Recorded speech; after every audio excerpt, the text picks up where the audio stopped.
লিখেছেন আবু জাফর ওবায়দুল্লাহ। কুমড়ো ফুলে ফুলে নুয়ে পড়েছে লতাটা, সজনে ডাঁটায় ভরে গেছে গাছটা, আর আমি ডালের উপর শুকিয়ে রেখেছি। খোকা, তুই কবে আসবি, কবে ছুটি?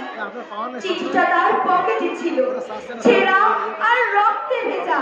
মাগো, ওরা বলে সবার কথা কেড়ে নেবে, তোমার কলেজের গল্প শুনতে দেবে না।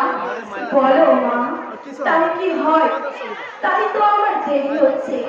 তোমার জন্য কথা চুরি নিয়ে তবেই না বাড়ি ফিরবো। লক্ষ্মী মা, রাগ করো না, মাত্র তো আর কথা নেই। পাগল ছেলে, মা পরে আর হাসে, তোর উপরে কি রাগ করতে পারি? নারকেলের চিড়ে কোটে, উড়কি ধানের মুরগি ভাজে, এটা সেটা আরো কত কি।